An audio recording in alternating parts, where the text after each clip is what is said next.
बिस्मिल्लाहिर्रहमानिर्रहीम। अज़ीज़ तलबा, आज हम फंडामेंटल्स ऑफ केमिस्ट्री में वैलेंसी का इंतहाई अहम टॉपिक और इंतहाई दिलचस्प और इंटरेस्टिंग टॉपिक डिस्कस करेंगे। मैं उम्मीद करता हूँ कि आप मेरे साथ रहेंगे तो ये पूरे कंसेप्ट आपको क्लियर हो जाएंगे। आज की वीडियो नहायत ही अहम है, नहायत ही इंपॉर्टेंट और दिलचस्प है। तो डिस्कस करते हैं वैलेंसी क्या होती है। पहले देखते हैं इसकी definition. The combining capacity of an element with another element, कि एक एटम की दूसरे एलिमेंट के साथ जो मिलने की एबिलिटी या कैपेसिटी होती है उसको वैलेंसी कहा जाता है। और दूसरी डेफिनेशन इसकी है the number of bonds that an atom can form, कि कोई एटम जो है वो कितने बॉन्ड बना सकता है दूसरे एटम के साथ, यानी जो बॉन्ड कितने बनाएगा वो उसकी वैलेंसी शुमार होगी। तो ये तो थी डेफिनेशन के हिसाब से। अब हम देखते हैं कि पीरियोडिक टेबल, पहले मैं आपको थोड़ा सा बता देता हूँ, ये ज़रूरी है वैलेंसी के कंसेप्ट को समझने के लिए और इलेक्ट्रोपॉजिटिव और इलेक्ट्रोनेगेटिव कंसेप्ट को समझने के लिए। और उसके बाद फिर हम इंशाल्लाह जो है वो वैलेंसी की मुख्तलिफ एग्जांपल जो है वो सॉल्व करेंगे और वो एग्जांपल दे के आप समझ जाएंगे। तो सबसे पहले आप देखें, ये आपके सामने जो मैंने लिखा है ये पीरियोडिक टेबल है, जो कि मोज़ले का पीरियोडिक टेबल है। और इसमें ये 8 ग्रुप मैंने लिखे हैं। इसमें जो डी ब्लॉक या ट्रांजिशन वाले यानी ग्रुप्स है वो मैंने निकाल दिए हैं, बाकी तमाम इसमें लिखे हुए हैं। First A, second A, third A, fourth A, fifth A, इसमें मुख्तलिफ अनासर पाए जाते हैं। पहले ग्रुप के जो अनासर होते हैं उसमें जो अनासर हैं वो हैं hydrogen, lithium, sodium, potassium, rubidium, caesium, francium. दूसरे ग्रुप के अनासर जो हैं वो है beryllium, magnesium, calcium, strontium, barium, radium. तीसरे ग्रुप के जो अनासर हैं वो हैं boron, aluminium, gallium, indium, thallium. चौथे ग्रुप के जो अनासर हैं उसमें कार्बन, सिलिकॉन, जर्मेनियम, टिन और लेड शामिल हैं। पाँचवें ग्रुप के जो अनासर हैं उसमें nitrogen, phosphorus, arsenic, antimony, bismuth शामिल हैं। छठे ग्रुप के जो अनासर हैं उसमें ऑक्सीजन, सल्फ़र, सेलेनियम, टेलुरियम और पोलोनियम शामिल हैं। सातवें ग्रुप के जो अनासर हैं उसमें फ्लोरीन, क्लोरीन, ब्रोमीन और आयोडीन, एस्टाटीन शामिल हैं। जो आठवें ग्रुप के अनासर हैं उसमें helium, neon, argon, krypton, xenon, radon शामिल हैं। तो इस पीरियोडिक टेबल को देख के ना दो चीज़ों की आपको पता चलेगा कि ये दो चीज़ें ऐसी हैं जो हमें इससे पता चलती हैं। पहली चीज़ है इसको ग्रुप कहा जाता है। ये जो आपको ऊपर से नीचे लाइनें नज़र आ रही हैं बेटा, इसको ग्रुप कहा जाता है। अब ग्रुप के जो अनासर हैं, एक तो उनकी वैलेंसी का पता चलता है और दूसरे उनके number of electrons in the outermost shell, कि उनके आखिरी शेल में जो इलेक्ट्रॉन की तादाद है उसका पता चलता है। तो आपने देखा कि जो पहले ग्रुप के अनासर हैं, जिस तरह ये हाइड्रोजन है, लिथियम है, सोडियम है, इसकी वैलेंसी बेटा कितनी होगी? इसकी वैलेंसी 1 होगी, क्योंकि इसका ताल्लुक पहले ग्रुप के साथ है। और इसके आखिरी शेल में इलेक्ट्रॉन की तादाद कितनी होगी? वो भी 1 होगी। क्यों 1 होगी? कि क्योंकि इसका ताल्लुक पहले ग्रुप के साथ है। इसी तरह तमाम ग्रुप्स का ये इसी तरह होगा। तो ये पहले 3 ग्रुप जो हैं ये इसी तरह होंगे। चौथे ग्रुप को आपने छोड़ देना है। पाँचवें से छठा जो है उसकी वैलेंसी जो है उसका रूल अलग है। वो इस तरह है कि जो 8 टोटल ग्रुप हैं और जो 5वां ग्रुप है उसकी वैलेंसी जो है वो 8 में से 5 माइनस करेंगे तो उसकी वैलेंसी 3 हो जाएगी। जो छठे ग्रुप के अनासर हैं जिसमें ये ऑक्सीजन, सल्फ़र शामिल हैं, तो इसकी वैलेंसी जो है होगी वो 8 - 6 करेंगे तो उसकी वैलेंसी 2 हो जाएगी। और जो 7वें ग्रुप के अनासर हैं वो 8 - 7 करेंगे, उसकी वैलेंसी 1 हो जाएगी। और जो 8वें ग्रुप के अनासर हैं उनको किसी से मिलने की ज़रूरत नहीं है, क्योंकि वो फुलफिल्ड होते हैं, सेटिस्फाई होते हैं। उनका ऑक्टेट मुकम्मल होता है, उसके आखिरी मदार में 8 इलेक्ट्रॉन पूरे होते हैं। ये नोबल गैसेस भी कहलाती हैं, इनर्ट गैसेस भी कहलाती हैं।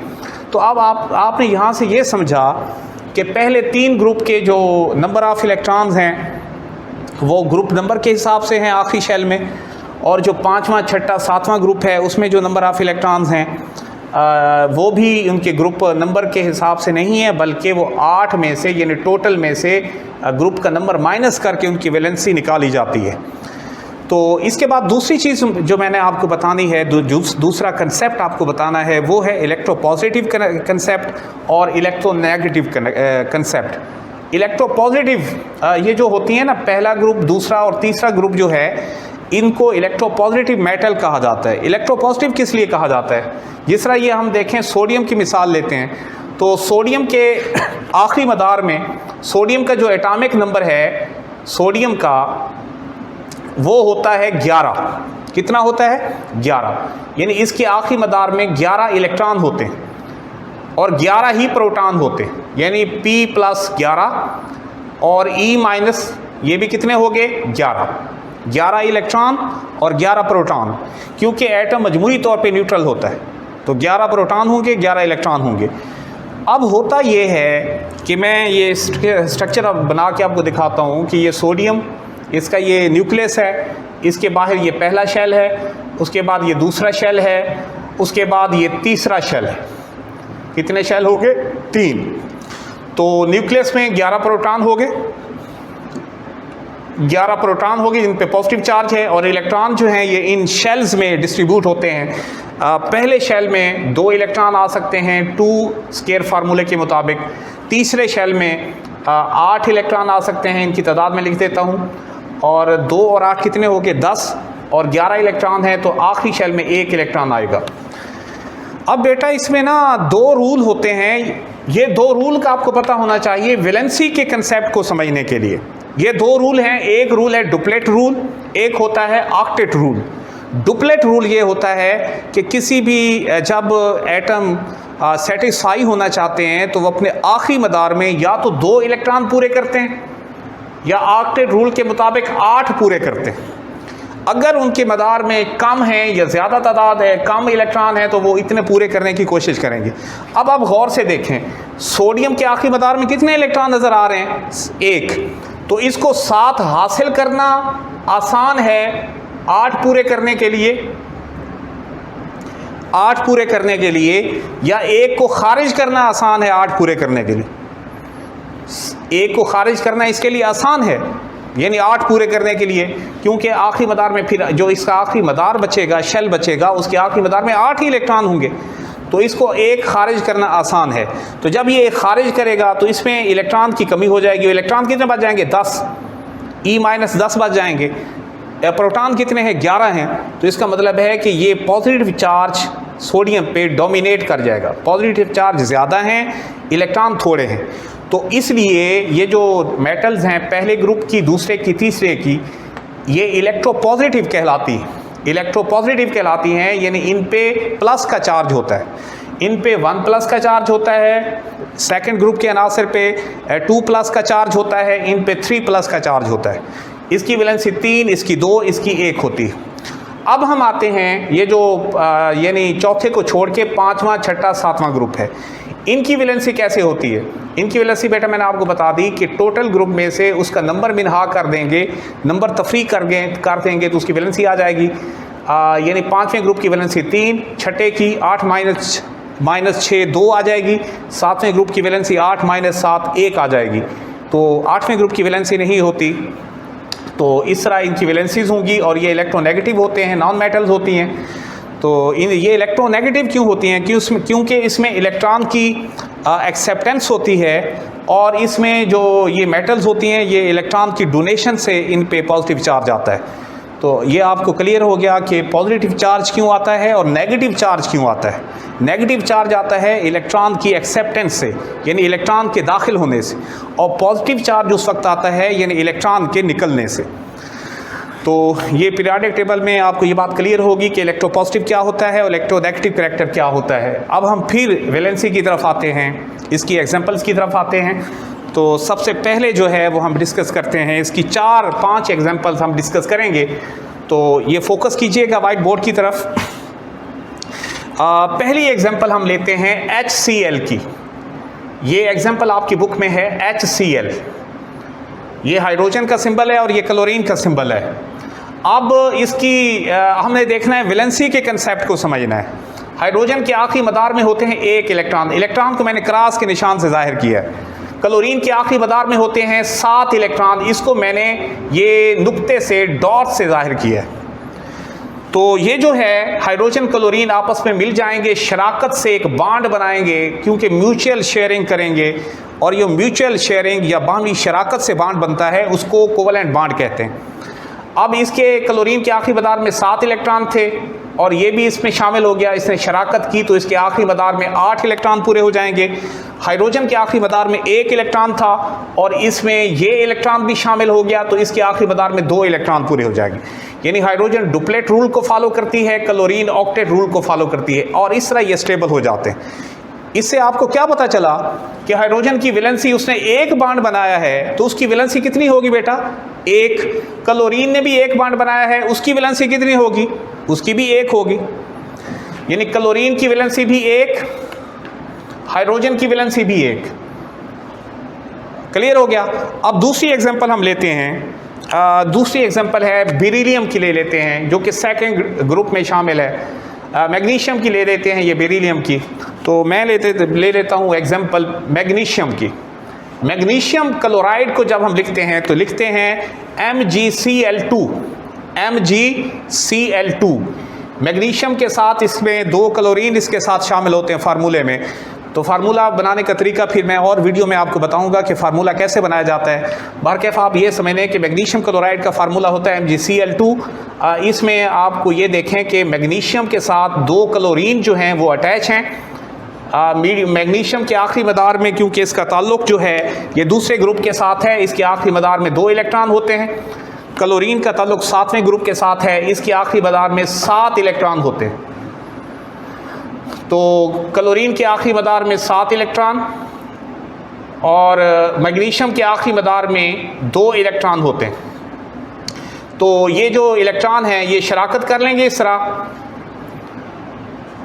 और क्लोरीन के आखिरी मदार में 8 इलेक्ट्रॉन पूरे हो जाएंगे। 8 इलेक्ट्रॉन पूरे हो जाएंगे और मैग्नीशियम के आखिरी मदार में, क्लोरीन के आखिरी मदार में 5 इलेक्ट्रॉन होंगे। मैग्नीशियम ने 2 इलेक्ट्रॉन की शराकत की तो 2 बॉन्ड बनाए मैग्नीशियम ने, तो उसकी वैलेंसी कितनी हो जाएगी? 2 हो जाएगी। क्लोरीन की वैलेंसी भी 1 हो जाएगी, क्योंकि ये सिर्फ मैग्नीशियम के साथ एक बॉन्ड बना के जुड़ा हुआ है। तो इस तरह आपको ये कंसेप्ट क्लियर हो गया। अब हम और एग्जांपल लेते हैं। दूसरी एग्जांपल जो है वो हमारे पास है H2O की। पानी की एग्जांपल है कि जिसमें एक हाइड्रोजन जो है वो दो हाइड्रोजन जो हैं वो एक ऑक्सीजन के साथ मिले हुए होते हैं। तो ये हमारे पास हाइड्रोजन है और ये 2 एटम जो ऑक्सीजन के हैं उनके साथ ये जुड़ा हुआ है। ये हमारे पास यानी हाइड्रोजन है, 2 हाइड्रोजन हैं और एक ऑक्सीजन है। तो ये हमारे पास हाइड्रोजन है और एक ये हाइड्रोजन है। ये 2 कोवेलेंट बॉन्ड बना के ऑक्सीजन के साथ जुड़े हुए हैं। तो अब हम इनकी वैलेंसी को देखते हैं कि इसमें ऑक्सीजन की वैलेंसी जिसका ताल्लुक छठे ग्रुप के साथ है और हाइड्रोजन की वैलेंसी को देखेंगे। अब आप देखें कि ऑक्सीजन के आखिरी मदार में कितने इलेक्ट्रॉन होते हैं? 6 इलेक्ट्रॉन होते हैं। यानी इसमें 2 इलेक्ट्रॉन के लोन पेयर होते हैं और एक इलेक्ट्रॉन ने हाइड्रोजन के साथ शराकत की होती है। तो हाइड्रोजन का ताल्लुक किस ग्रुप के साथ है? पहले ग्रुप के साथ है। तो इसके आखिरी मदार में 1 इलेक्ट्रॉन होता है। तो ये 2 पूरा करने के लिए इसके साथ कोवेलेंट बॉन्ड बना लेता है हाइड्रोजन ऑक्सीजन के साथ। तो इसके आखिरी मदार में 2 इलेक्ट्रॉन पूरे हो गए और ऑक्सीजन के 6 इलेक्ट्रॉन अपने थे, एक इसने इसके साथ शराकत कर ली। तो इसके आखिरी मदार में 8 इलेक्ट्रॉन पूरे हो गए। तो ये इलेक्ट्रॉन पूरे करके ये स्टेबल हो जाते हैं। अब इनकी वैलेंसी कितनी हुई? हाइड्रोजन चूँकि एक बॉन्ड बनाकर ऑक्सीजन से मिला है, हाइड्रोजन की वैलेंसी कितनी होगी? 1। और ये पहले ग्रुप में शामिल है, इसकी वैलेंसी भी 1 होनी चाहिए। ऑक्सीजन जो है इसमें इसकी वैलेंसी कितनी हुई? 2 हुई। 2 बॉन्ड आपको नज़र आ रहे हैं जो हाइड्रोजन के साथ हैं। तो ये छठे ग्रुप में शामिल है और 8 - 6 कितना होता है? 2। तो इसकी वैलेंसी कितनी होनी चाहिए? 2 होनी चाहिए। तो 2 वैलेंसी आप देख रहे हैं। नंबर ऑफ बॉन्ड जो है दैट कैन एटम फॉर्म, वो उसकी वैलेंसी कहलाती है। तो इसका मतलब हुआ कि ऑक्सीजन की वैलेंसी 2 है, हाइड्रोजन की वैलेंसी 1 है। अब हम नेक्स्ट एग्जांपल लेते हैं। नाइट्रोजन की ले लेते हैं जो कि 5वें ग्रुप में शामिल है। तो इसकी एग्जांपल हम लेते हैं, अमोनिया की एग्जांपल है आपके पास NH3। नाइट्रोजन जो है ये 3 हाइड्रोजन के एटम से जुड़ा हुआ है। हाइड्रोजन के इलेक्ट्रॉन को हम शो करते हैं नुक्ते से, और नाइट्रोजन के जो इलेक्ट्रॉन हैं उसको शो करते हैं क्रॉस के निशान से। ये क्रॉस के निशान से जाहिर किया 3 इलेक्ट्रॉन को, और 1 इलेक्ट्रॉन का लोन पेयर इसके पास मौजूद है। अब आप देख रहे हैं, इस तस्वीर को गौर से देखें। हाइड्रोजन के आखिरी मदार में 1 इलेक्ट्रॉन था, उसने नाइट्रोजन के 1 मदार के इलेक्ट्रॉन के साथ शराकत की, इसके 2 पूरे हो गए, इसकी वैलेंसी 1 हो गई, इसकी वैलेंसी भी 1 होगी, इलेक्ट्रॉन इसके आखिरी मदार में 2 हो गए, इसकी वैलेंसी पूरी होगी, इसके आखिरी मदार में 2 इलेक्ट्रॉन पूरे हो गए। और ये जो नाइट्रोजन था इसका ताल्लुक था 5वें ग्रुप के साथ। इसके आखिरी मदार में कितने इलेक्ट्रॉन मैंने क्रॉस के निशान से जाहिर किए हैं? 5। 3 बॉन्ड पेयर हैं और 1 लोन पेयर है। तो इसके 5 अपने थे, 3 के साथ शराकत कर ली, तो इसकी वैलेंस इसके आखिरी मदार में 8 इलेक्ट्रॉन पूरे हो गए। तो अब आपने देखा कि हाइड्रोजन की वैलेंसी यानी बॉन्ड, नंबर ऑफ बॉन्ड कितने हैं इसमें नज़र आ रहे हैं? 1। तो इसकी वैलेंसी 1। नाइट्रोजन कितने से जुड़ा हुआ है? 3 हाइड्रोजन के साथ, तो इसकी वैलेंसी कितनी होगी? 3। 8 - 3, तो इसकी वैलेंसी कितनी होगी? 3। उसके बाद एक और एग्जांपल हम डिस्कस करते हैं। ये जो चौथा ग्रुप मैंने छोड़ दिया है, इसको अगर आप गौर से देखें, इसमें जो अनासर हैं इनकी जो वैलेंसी होती है, ये चौथे ग्रुप के अनासर हैं कार्बन, सिलिकॉन, जर्मेनियम, टिन और लेड। इसके आखिरी मदार में 4 इलेक्ट्रॉन होते हैं। तो 4 इलेक्ट्रॉन, ये इनकी वैलेंसी जो है यानी इनके ये हाफ फिल्ड होते हैं, और इनके अंदर इतनी एबिलिटी नहीं होती कि ये अपने इलेक्ट्रॉन खारिज करके, यानी 4 खारिज करें या 4 एक्सेप्ट करें, क्योंकि पीरियोडिक टेबल में कोई ऐसा एटम नहीं है कि जिसको बैक वक्त जो 4 इलेक्ट्रॉन हासिल कर सके। तो ये यानी कंप्लीट ट्रांसफ़र ऑफ इलेक्ट्रॉन नहीं करते, बल्कि म्यूचुअल शेयरिंग करते हैं। जब भी किसी एटम के साथ मिलते हैं अपने यानी 8 पूरे करने के लिए, तो ये शराकती बॉन्ड बनाते हैं। इसकी एग्जांपल हम लेते हैं CH4 की, या जिसको मीथेन भी कहा जाता है। CH4 कुदरती गैस भी कहते हैं, मीथेन भी कहते हैं। तो इसकी अगर हम वैलेंसी को देखें, तो कार्बन जो है इसका ताल्लुक जो है ये चौथे ग्रुप के साथ है। इसके आखिरी मदार में 4 इलेक्ट्रॉन होते हैं, और CH4 में कार्बन जो है ये हाइड्रोजन 4 हाइड्रोजन से जुड़ा हुआ है इस तरह, और हाइड्रोजन जो है इसका ताल्लुक पहले ग्रुप के साथ है।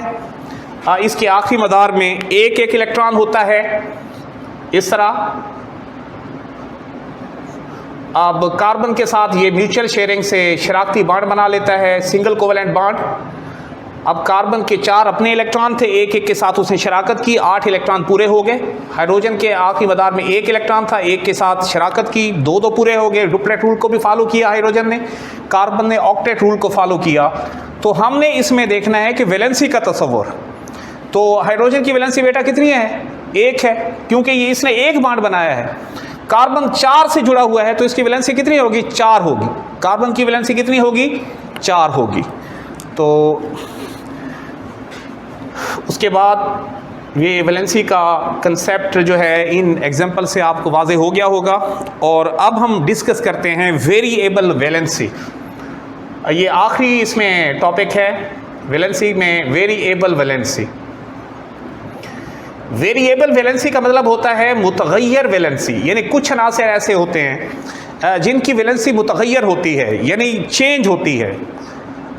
जिस तरह मैं एग्जांपल लेता हूँ Fe की। Fe जो सिंबल है ये 2 हरफी सिंबल है, ये लोहे का सिंबल है, आयरन का। अब Fe की वैलेंसी जो है वो 2 तरह से डिनोट की जाती है। एक है फेरस, इसमें 2+ चार्ज आता है, इसकी वैलेंसी 2 होती है। और दूसरा है फेरिक, ये ग्रीक वर्ड है, 3+, इसकी वैलेंसी होती है, यानी 2+ और 3+। जो लोअर वैलेंसी है वो आखिर में OUS हम फेरस के लगा देते हैं। फेरम इसका यूनानी नाम है आयरन का, और इसके आखिर में OUS लगा देते हैं, फेरस बन जाता है। और जो फेरिक है उसके आखिर में IC लगा देते हैं, तो ये फेरिक बन जाता है। अब हम इन दोनों की एग्जांपल लेते हैं। पहले लेते हैं फेरस सल्फेट की एग्जांपल, FeSO4। FeSO4, और इसकी एग्जांपल जो लेते हैं फेरिक की, वो हम लेते हैं ferric sulphate Fe2SO4 taken thrice या whole taken 3, Fe2SO4 taken thrice, और ये है FeSO4। अब हम इसकी स्ट्रक्चर को देखते हैं और इसके वैलेंसी के कंसेप्ट जो है उसको क्लियर करने की कोशिश करते हैं। तो मैं ये साफ़ कर देता हूँ और यहाँ पे ये एग्जांपल, दोनों एग्जांपल आपको वाइट बोर्ड पे क्लियर समझा देता हूँ। तो पहला एग्जांपल हमारे पास है FeSO4 की, जिसका नाम है फेरस सल्फेट। तो फेरस सल्फेट जो है बेटा, ये देखें, फोकस करें वाइट बोर्ड पे, FeSO4, इसमें वैलेंसी के कंसेप्ट को हमने समझना है। Fe में सल्फर कितने हैं? 1 है। इसमें ऑक्सीजन कितने हैं? 4 हैं। तो 2 ऑक्सीजन के साथ ये डबल बॉन्ड बना के जुड़ जाएगा इस तरह, और 4 ऑक्सीजन है तो एक के साथ ये सिंगल बॉन्ड बना के जुड़ेगा, क्योंकि ऑक्सीजन ने और भी इसके साथ जुड़ना है, आयरन के साथ भी। तो आयरन के साथ जब ये जुड़ेगा तो यहाँ हम आयरन का सिंबल लिख देते हैं Fe। तो अब आप देखें, गौर से देखें वाइट बोर्ड को और इस एग्जांपल को, कि ऑक्सीजन के आखिरी मदार में कितने इलेक्ट्रॉन होते हैं? 6 इलेक्ट्रॉन होते हैं, यानी 2 इलेक्ट्रॉन के लोन पेयर हो गए और 1 इलेक्ट्रॉन का ये बॉन्ड पेयर जिसने सल्फर के साथ डबल बॉन्ड बनाया है। तो ये डबल बॉन्ड क्यों बनाया? 6 इलेक्ट्रॉन थे तो 8 पूरे करने के लिए इसने डबल बॉन्ड बनाया है। इस ऑक्सीजन के आखिरी मदार में भी 6 इलेक्ट्रॉन होंगे, 2 इसके लोन पेयर होंगे, लोन पेयर का मतलब है जो बॉन्डिंग में हिस्सा नहीं लेते, और 2 इसके जो हैं उसने सल्फर के साथ बॉन्ड बना के ये जुड़ा हुआ है, और इस तरह इसके 8 पूरे हो जाएंगे। और ये जो ऑक्सीजन है इसके भी 2 लोन पेयर हो जाएंगे इस तरह, और एक इलेक्ट्रॉन इधर सल्फर के साथ शराकत करेगा और 1 इलेक्ट्रॉन ये आयरन के साथ शराकत करेगा। तो इसके भी ऑक्सीजन के 8 पूरे हो गए। आयरन जो है 2 से जुड़ा हुआ है फेरस सल्फेट में, तो आयरन की वैलेंसी 2+ है फेरस सल्फेट में, तो ये 2 से जुड़ा है, 2 बॉन्ड बनाए हैं तो इसकी वैलेंसी 2 है। ऑक्सीजन जो है ये 2 अनासर से जुड़ा हुआ है, ऑक्सीजन की वैलेंसी 2 है।